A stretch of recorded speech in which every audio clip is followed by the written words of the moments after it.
You certainly can't predict the market by reading the daily newspaper, that is for sure. And you certainly can't predict the market by listening to me. People, because they can make decisions every second in stocks, whereas they can't with farms, they think an investment in stocks is different than an investment in a business or an investment in a farm or investment in an apartment house. But it isn't. Now coronavirus is front and center. Something else will be front and center 6 months from now, and a year from now, and 2 years from now.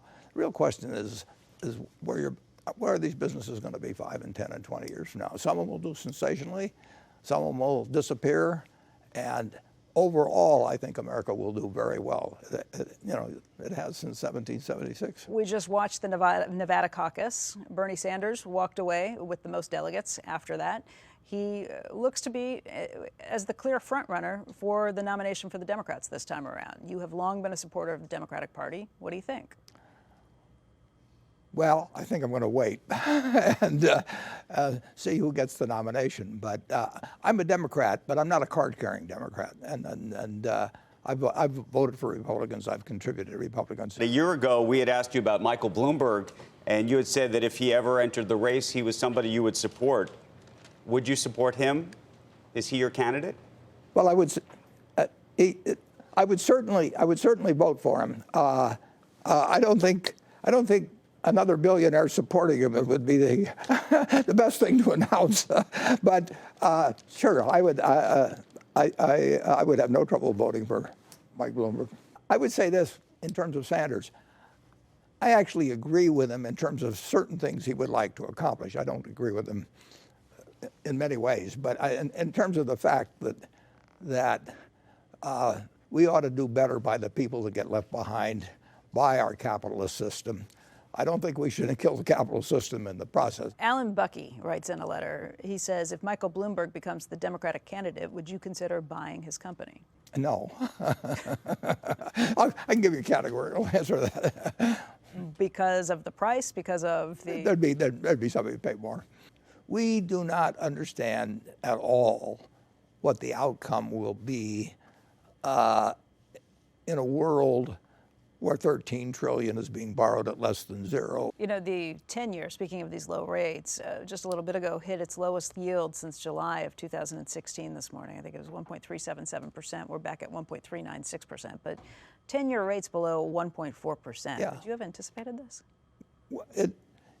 It makes no sense to lend money at 1.4% to the U.S. government when it's government policy to have 2% a year inflation. I mean, you've got the government is telling you we're going to give you 1.4% and tax you on it, and on the other hand, we're going to presumably devalue that money at 2% a year. So these are very unusual conditions, and classical economics, it doesn't appear that. What do people do under such circumstances? Does everybody buy a mattress and stick their money under the mattress, or what? Berkshire owns $32.58 billion of Bank of America and $17.39 billion of Wells Fargo. One position's been increasing while the other's been decreasing. Does Warren like Bank of America twice as much as Wells Fargo? And how should shareholders view the holding?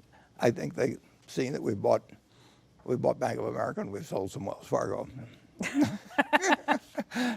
There's been a lot of speculation. In fact, some of the questions that came in over this weekend were questions about those airlines, wondering if you would buy any of them outright. Have you considered buying any of those companies outright? It'd be very unlikely we would do that. I'm not saying it's impossible, but it's complicated. There's a lot of complications because it's a regulated industry. Anytime you get in a regulated industry, you have more complications in transactions. Lucas writes in, he said, did Justin Sun change your mind on cryptocurrencies? For anybody who doesn't know, Justin Sun bought the dinner or the lunch that you just had from the last Glide Foundation fundraiser. He is actively involved in Bitcoin. Well, I would say this, when Justin and 4 friends came, they behaved perfectly and we had a good 3.5-hour dinner. And the whole thing was a very friendly exchange of ideas. But cryptocurrencies basically have no value. I'll give you a little preview of our movie for the annual meeting. We haven't done it yet, but it will probably show me crushing with my foot my old flip phone while cozying up to the new smartphone. When did you get the smartphone?